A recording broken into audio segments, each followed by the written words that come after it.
Olá, seja bem-vinda, seja bem-vindo ao Mente Aberta Audiobooks. Na nossa leitura inclusiva de hoje, leremos o capítulo 3 da parte 2 do livro Comece pelo Porquê, do Simon Sinek. Mas antes de começarmos, peço que se inscreva no nosso canal e ative o sininho para receber nossas notificações. Vamos a isso! Parte 2. Uma visão alternativa. Capítulo 3. O Círculo Dourado.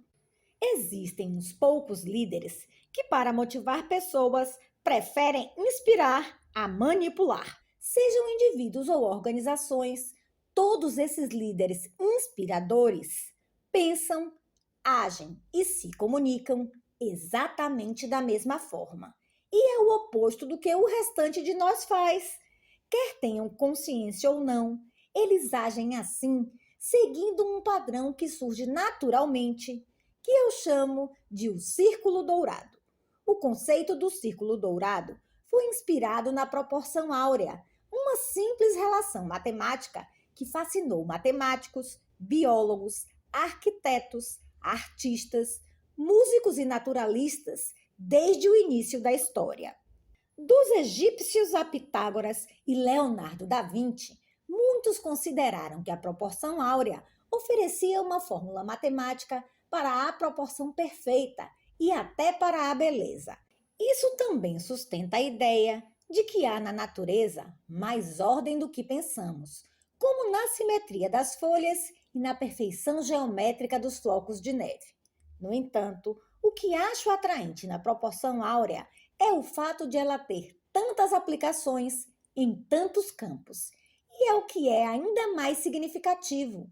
Oferece uma fórmula capaz de produzir resultados repetíveis e previsíveis em situações nas quais se suporia que esses resultados seriam aleatórios ou golpes de sorte. Até a mãe natureza, para a maioria das pessoas, um símbolo de imprevisibilidade, exibia mais ordem do que se conhecia, assim como a proporção áurea, que oferece evidência de ordem na aparente desordem da natureza. O círculo dourado acha ordem e previsibilidade no comportamento humano. Em outras palavras, ele ajuda a compreender por que fazemos o que fazemos. O círculo dourado fornece uma evidência convincente de quanto podemos alcançar se nos lembrarmos de começar tudo o que fazemos perguntando primeiro por quê.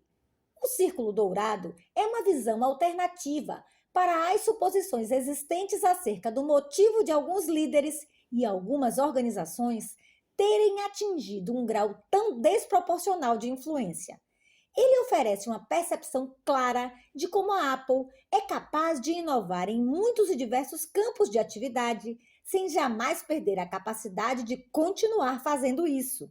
Explica por que pessoas tatuam o logo da Harley-Davidson no corpo. Fornece uma compreensão mais clara, não só de como a Southwest Airlines criou a mais lucrativa companhia aérea da história, mas também da razão por que as coisas que fez funcionaram. E até confere alguma clareza quanto ao motivo pela qual as pessoas seguiram o Dr. Martin Luther King em um movimento que mudou uma nação e por que os americanos aderiram ao desafio de John F. Kennedy, mesmo depois de sua morte, de levar um homem à Lua.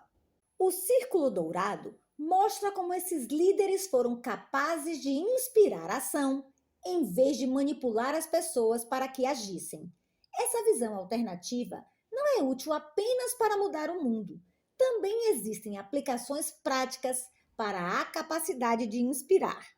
Ela pode ser usada como guia para aprimorar de modo amplo a liderança, a cultura corporativa, as contratações, o desenvolvimento de produto, as vendas e o marketing. Explica até a fidelidade e como criar o ímpeto necessário para transformar uma ideia em um movimento social. E tudo isso começa de dentro para fora. Tudo começa pelo porquê. Antes que possamos explorar suas aplicações, deixe-me primeiro definir os termos, começando com o exterior do círculo e indo para o interior. O quê? Toda companhia e toda organização no planeta sabe o que faz. Não importa se é grande ou pequena, nem o campo de atividade. Todo mundo é facilmente capaz de descrever os produtos ou serviços que sua companhia vende ou a função do cargo que desempenha dentro daquele sistema, o que é fácil de identificar. Como algumas companhias e algumas pessoas sabem como elas fazem o que fazem. Quer você os chames de proposta de valor diferenciada, processo patenteado ou proposição exclusiva de venda, os como são apresentados com frequência para explicar o modo pelo qual alguma coisa é diferente ou melhor. Não tão óbvio quanto o que, muitos acham que esses são os fatores diferenciadores ou motivadores em uma decisão. Seria equivocado supor que isso é tudo o que é necessário. Falta um detalhe. Por quê? Muito poucas pessoas ou companhias conseguem articular com clareza por que fazem o que fazem. Quando falo do porquê, não estou me referindo a ganhar dinheiro. Isso é uma consequência. Com o porquê, refiro-me a qual é seu propósito, sua causa ou sua crença. Por que sua companhia existe? Por que você sai da cama toda manhã? E por que alguém deveria se importar? Quando a maioria das organizações ou pessoas pensa, age ou se comunica, elas o fazem de fora para dentro, de o quê para por quê e por um bom motivo. Vão do que é mais claro para o que é mais obscuro. Nós dizemos o que fazemos, às vezes dizemos como o fazemos, mas raramente dizemos por que fazemos o que fazemos. Mas não as companhias inspiradas, não os líderes inspirados. Cada um deles, seja qual for o seu tamanho ou sua atividade, pensa, age e se comunica de dentro para fora. Eu costumo usar a Apple Inc. como exemplo apenas porque eles são muito reconhecidos e seus produtos são fáceis de comparar com outros. Mais do que isso, o sucesso da Apple, ao longo do tempo, não é típico. Sua capacidade de continuar a ser uma das companhias mais inovadoras ano após ano, combinada com sua misteriosa habilidade de atrair seguidores no que parece ser uma seita, faz dela uma grande case para demonstrar muitos dos princípios do Círculo Dourado. Começarei com um exemplo de marketing simples. Se a Apple fosse como a maioria das outras empresas, uma mensagem de marketing dela iria se mover de fora para dentro no Círculo Dourado. Começaria com alguma declaração de o que a companhia faz ou fabrica, seguida de como elas acham que são diferentes ou melhores do que a concorrência, e, por fim, concluiria com alguma chamada à ação. Com isso, esperariam ter em retorno algum comportamento, no caso, uma compra.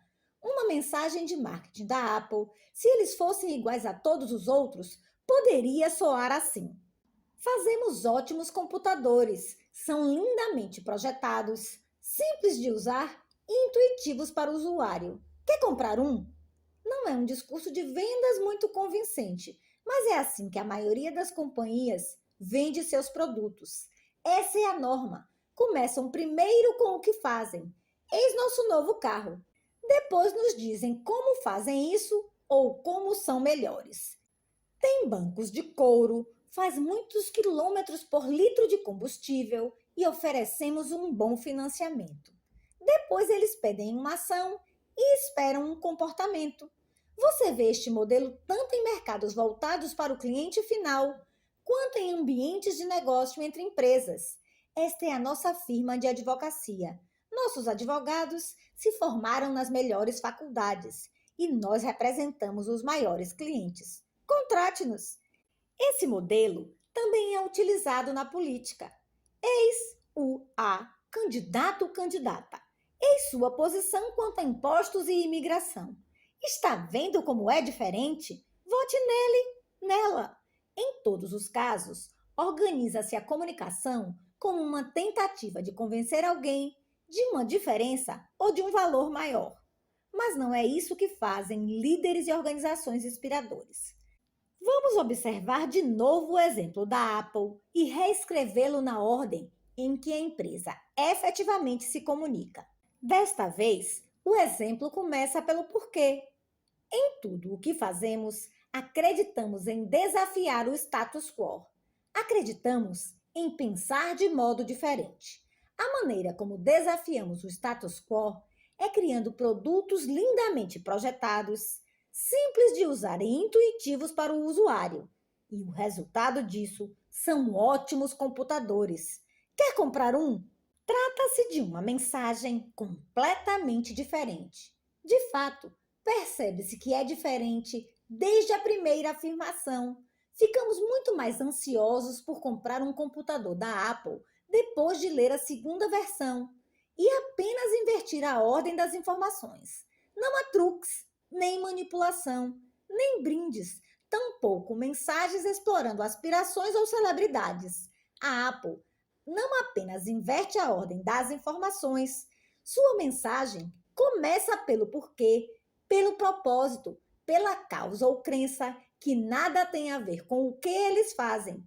O que eles fazem? Os produtos que fabricam, de computadores a pequenos dispositivos eletrônicos, não serve mais como razão para comprar, serve como a prova tangível de sua causa. O design e a interface para o usuário de produtos da Apple, ainda que importantes, não são em si mesmos suficientes para criar essa fidelidade tão impressionante de seus clientes.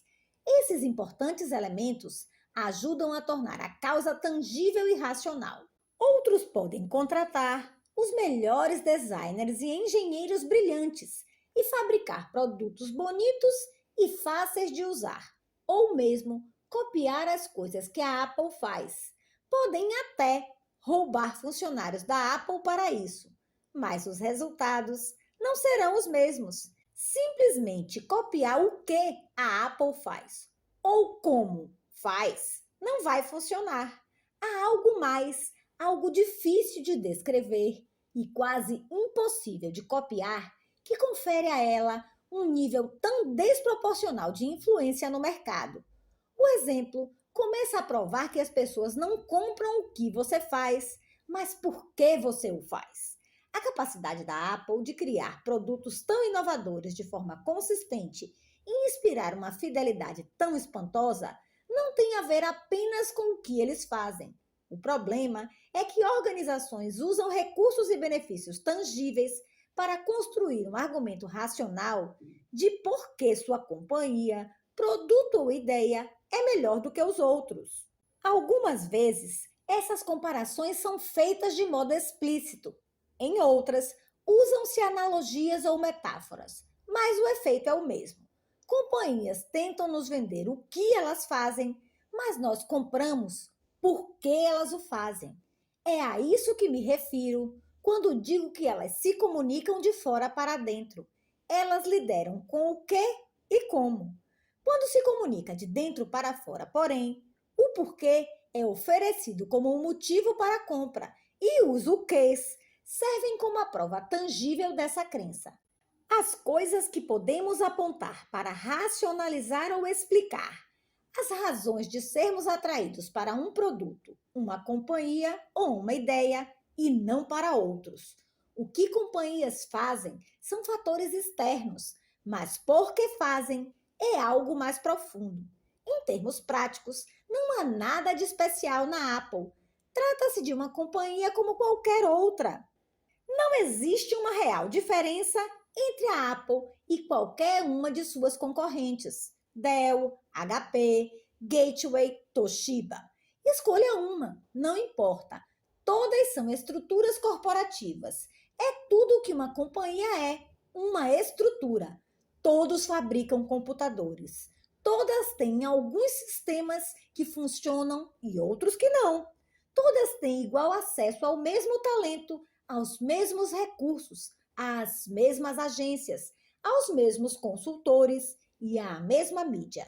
Todas têm alguns bons gestores, alguns bons designers e engenheiros inteligentes. Todas fazem alguns produtos que funcionam bem e outros que não, mesmo a Apple. Por que então a Apple tem um nível de sucesso tão desproporcional? Porque são mais inovadores, porque são consistentemente mais lucrativos e como conseguem uma legião de seguidores cuja fidelidade parece a de uma seita, algo que muito poucas companhias são capazes de alcançar. As pessoas são atraídas pelo propósito. Essa é a razão pela qual a Apple adquiriu um nível notável de flexibilidade. Está evidente que as pessoas se sentem confortáveis ao comprar um computador da Apple, mas também se sentem perfeitamente confortáveis comprando dela um iPod, um iPhone ou um Apple TV. Consumidores e investidores estão completamente à vontade com o fato de a Apple oferecer tantos produtos diferentes em tantas categorias diferentes. Não é o que a Apple faz que a diferencia, é porque ela o faz. Seus produtos dão vida à sua causa. Não sou imprudente a ponto de sugerir que seus produtos não importam. Claro que importam, mas o motivo pelo qual importam é o contrário do que diz a sabedoria tradicional. Os produtos em si mesmos não são a razão de a Apple ser considerada superior. Seus produtos, o que a Apple faz, servem de prova tangível daquilo em que a companhia acredita. É essa clara correlação entre o que eles fazem e por que o fazem que a leva a se destacar. É o motivo pelo qual percebemos a Apple como uma marca autêntica. Tudo o que eles fazem funciona para demonstrar seu porquê, o de desafiar o status quo. Quaisquer que sejam os produtos que fabricam ou a atividade em que operam, está sempre claro que a Apple pensa diferente. Quando a Apple lançou o Macintosh com um sistema operacional baseado em uma interface gráfica para o usuário, não em uma linguagem complicada de computador, ele estava desafiando o modo como os computadores funcionavam na época. Mais do que isso, enquanto a maioria das companhias de tecnologia via sua maior oportunidade de marketing no mercado corporativo, a Apple quis dar ao indivíduo sentado em casa o mesmo poder de qualquer companhia. O porquê de a Apple desafiar o status quo e empoderar o indivíduo é um padrão que se repete em tudo o que eles dizem e fazem. Ele ganha vida em seu iPod e ainda mais no iTunes, um serviço que desafiou o status quo do modelo de distribuição da indústria fonográfica e era mais adequado ao modo como indivíduos consumiam música. A indústria fonográfica estava organizada em torno de vender discos, um modelo que evoluiu durante uma época na qual ouvir música era uma atividade que geralmente fazíamos em casa. A Sony mudou isso em 1979, quando introduziu o Walkman. Mas até o Walkman e mais tarde o Discman era limitado ao número de fitas cassetes ou CDs que se podia carregar. O desenvolvimento do formato de música MP3 mudou tudo isso. A compressão digital permitia que uma quantidade muito grande de canções fosse armazenada em dispositivos musicais relativamente baratos e portáteis. O fato de podermos sair de casa com apenas um dispositivo fácil de carregar transformou a música em algo que se ouvia fora de casa.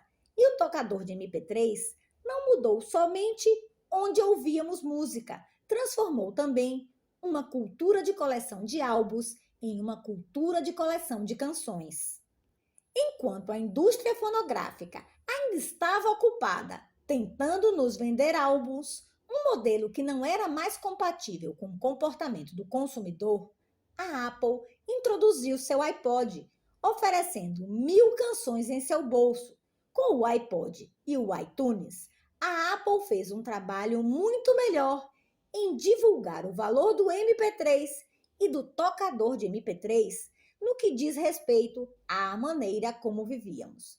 Sua publicidade não apresentava descrições exaustivas dos detalhes do produto. Não era sobre eles, era sobre nós. E nós compreendemos por que o queríamos.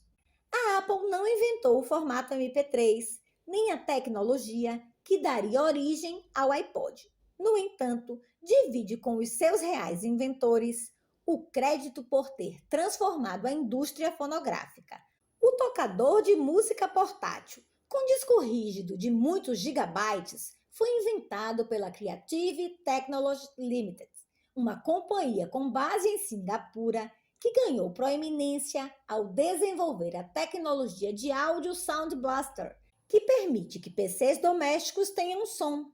Na verdade, a Apple só introduziu o iPod 22 meses depois da entrada da Creative no mercado.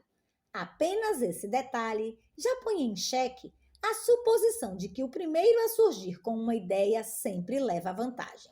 Considerando sua história no ramo de som digital, a Creative era mais qualificada do que a Apple para introduzir um produto de música digital. O problema é que eles anunciaram seu produto como um tocador de MP3 com 5 gigabytes. Essa é exatamente a mesma mensagem da Apple com seu 1000 canções em seu bolso. A diferença é que a Creative nos dizia o que era seu produto e a Apple nos dizia por que precisávamos dele. Só depois, uma vez que já havíamos decidido que tínhamos que ter um iPod, é que o que passou a importar. E escolhíamos a versão com 5 gigabytes, 10 gigabytes e assim por diante. Ou seja, os detalhes tangíveis que provavam que poderíamos ter 1000 canções em nosso bolso. Nossa decisão começou com o porquê, assim como a oferta da Apple. Quantos de nós podem dizer, com certeza, que um iPod é de fato melhor do que um Zen da Creative? iPods, por exemplo, ainda têm os problemas da duração e da substituição da bateria. Elas costumam morrer. Talvez um Zen seja melhor. Mas a verdade é que não nos importamos se é melhor ou não. E é a clareza da Apple quanto ao porquê que lhe confere uma capacidade tão notável de inovar, não raro competindo com companhias que pareçam até mais bem qualificadas do que ela e de ter sucesso em atividades que estão fora de seu core business, isto é, seu negócio principal. Não se pode dizer o mesmo de companhias com uma noção confusa do porquê. Quando uma organização se define de acordo com o que faz, isso é tudo o que ela sempre será capaz de fazer. As concorrentes da Apple, tendo se definido com seus produtos ou serviços e qualquer que seja a sua proposta de valor diferenciada, não terão a mesma liberdade que ela. A Gateway, por exemplo, começou vendendo aparelhos de TV com tela plana em 2003. Como já fabricavam monitores de tela plana havia anos, eram totalmente qualificados para produzir e vender televisões.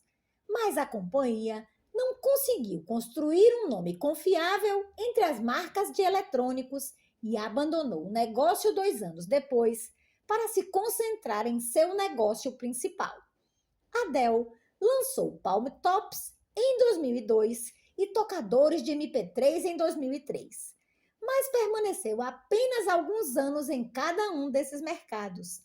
A Dell fabrica produtos de boa qualidade e é absolutamente qualificada para produzir essas tecnologias. O problema foi que a companhia havia se definido com o que fazia. Eles fabricavam computadores e o fato é que não fazia sentido para nós comprar deles um Palm Top ou um tocador de MP3. Não parecia ser o certo. Quantas pessoas você acha que ficariam na fila durante 6 horas para comprar um novo celular da Dell, como fizeram no lançamento do iPhone da Apple? Elas não conseguiam ver na Dell nada mais do que uma fabricante de computadores. Simplesmente não fazia sentido. O fraco desempenho nas vendas logo acabou com o desejo da Dell de entrar no mercado de dispositivos eletrônicos pequenos. Em vez disso, a empresa optou por se concentrar em seu negócio principal. A menos que a Dell, como tantas outras, consiga redescobrir seu propósito, causa ou crença original e comece pelo porquê, no que quer que diga e faça, tudo o que fará será vender computadores. A Apple, ao contrário das concorrentes, definiu por que faz coisas, não o que faz. Não é uma fabricante de computadores, mas uma companhia que desafia o status quo e oferece alternativas individuais mais simples.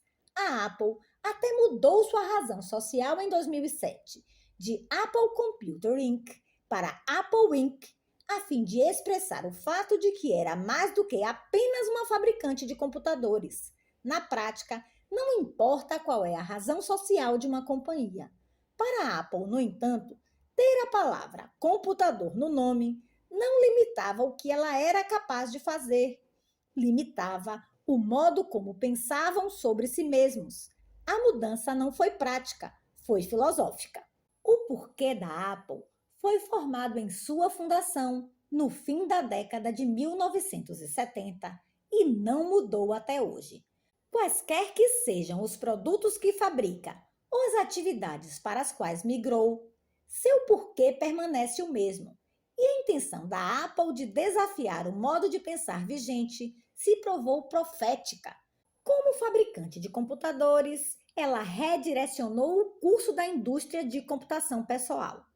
Como fabricante de dispositivos eletrônicos pequenos, desafiou o tradicional domínio de companhias como a Sony e a Philips. Como fornecedora de telefones móveis, obrigou as companhias mais experientes, Motorola, Ericsson e Nokia, a reexaminar os próprios negócios. A capacidade da Apple de entrar em e dominar tantas atividades diferentes desafiou até a ideia de o que significa ser uma fabricante de computadores para começo de conversa. Independentemente de o que ela faz, sabemos por que a Apple existe.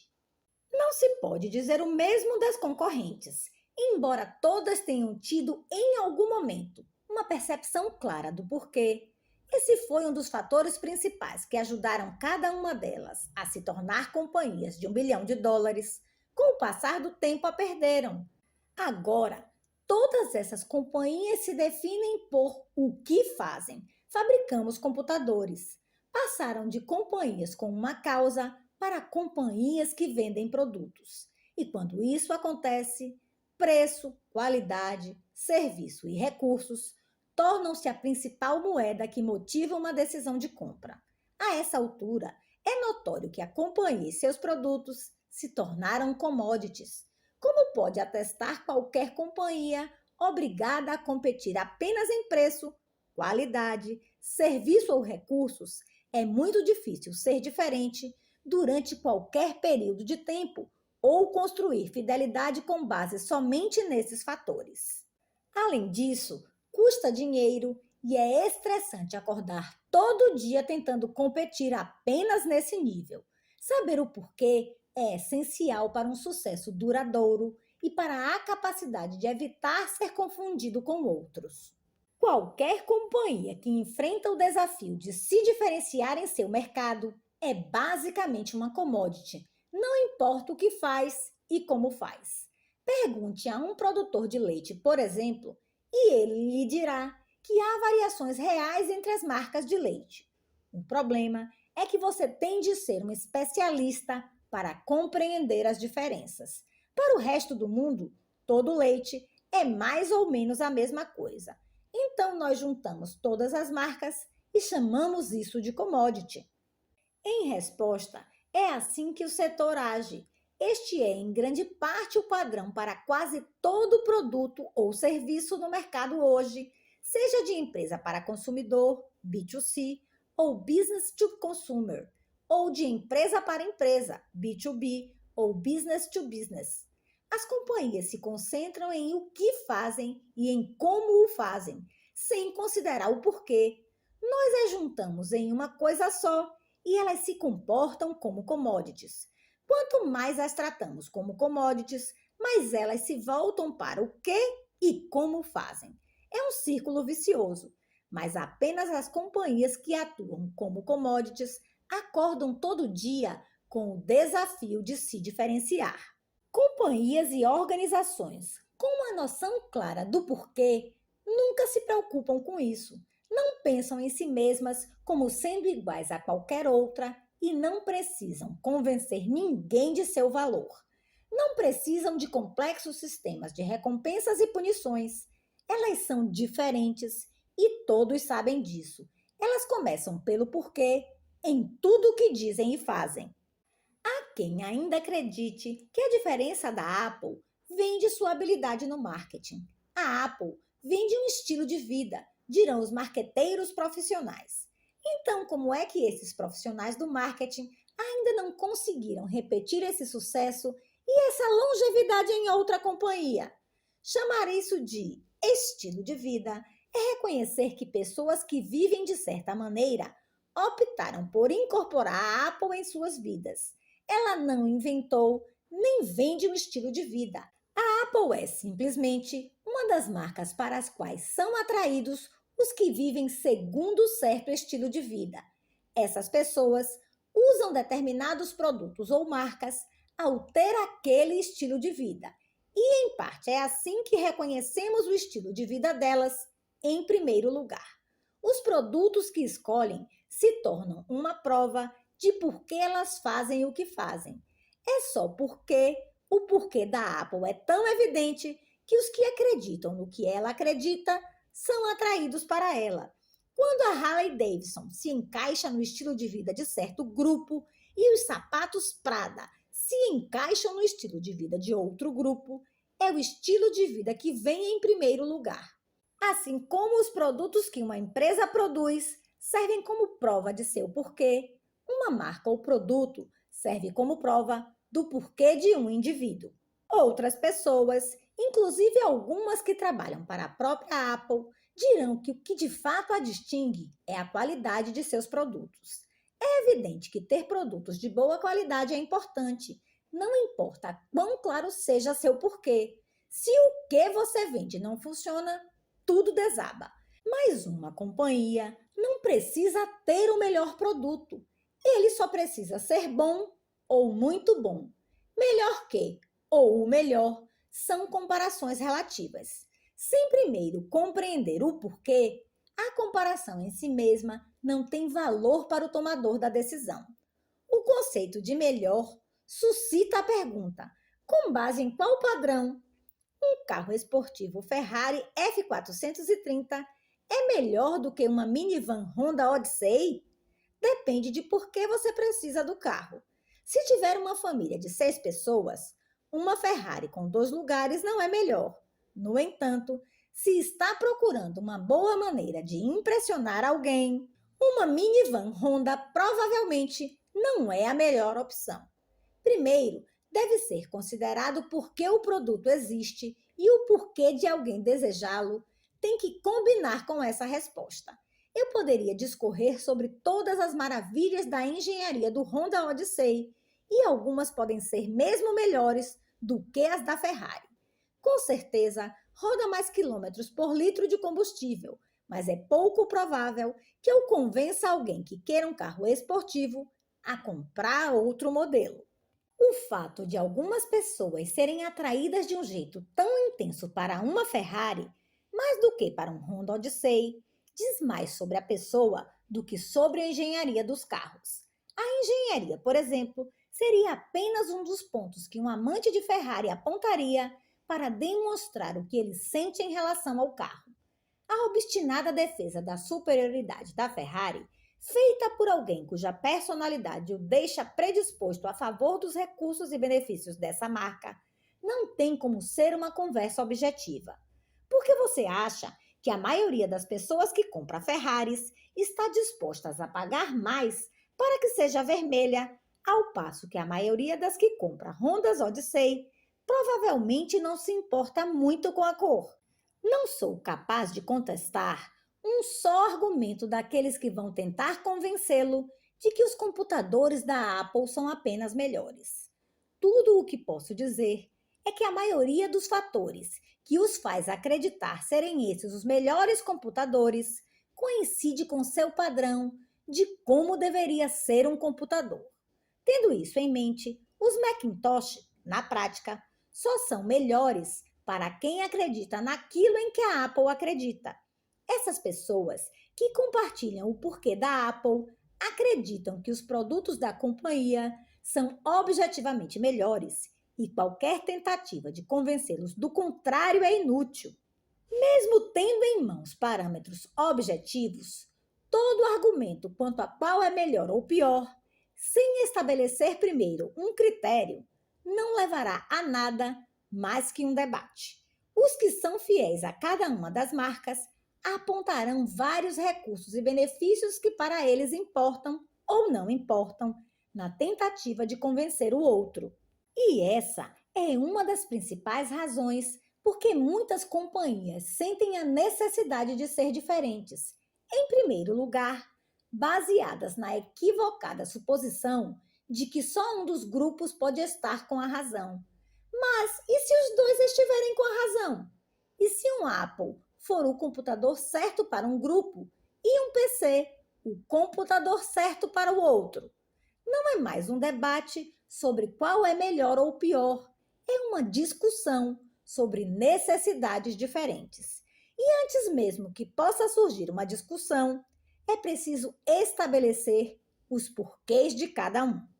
Uma simples alegação de que um computador é melhor, mesmo com uma evidência racional para sustentá-la, pode criar o desejo e até motivar uma decisão de compra, mas não cria fidelidade. Se um consumidor se sentir inspirado a comprar um produto e não manipulado, ele será capaz de verbalizar os motivos pelos quais pensa que o que está comprando é melhor. Boa qualidade e recursos importam, mas não são o bastante para produzir a obstinada fidelidade que todas as companhias e os líderes mais inspiradores são capazes de mobilizar. É a causa representada pela companhia, pela marca, pelo produto ou pela pessoa que inspira fidelidade. Conhecer o seu porquê não é a única forma de ser bem-sucedido, mas a única de manter um sucesso duradouro e ter uma mescla melhor de inovação e flexibilidade. Quando um porquê fica confuso, torna-se muito mais difícil manter o crescimento, a fidelidade e a inspiração que ajudaram a impulsionar o sucesso original. Quando digo difícil, estou querendo dizer que a manipulação, em vez de inspiração, torna-se rapidamente a estratégia escolhida para motivar comportamento. Como vimos, isso é eficaz no curto prazo, mas tem um alto custo no longo prazo.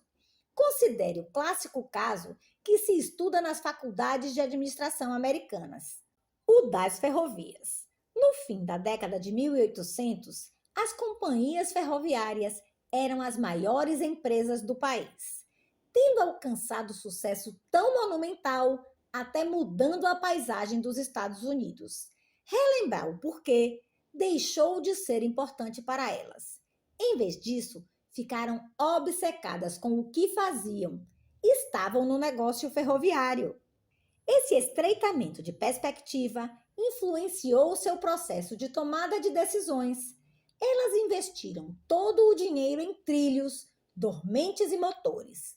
Porém, no início do século XX, uma nova tecnologia foi introduzida, o avião.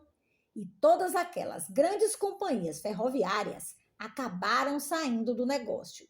E se tivessem se definido no negócio do transporte de massas? Talvez seu comportamento tivesse sido diferente.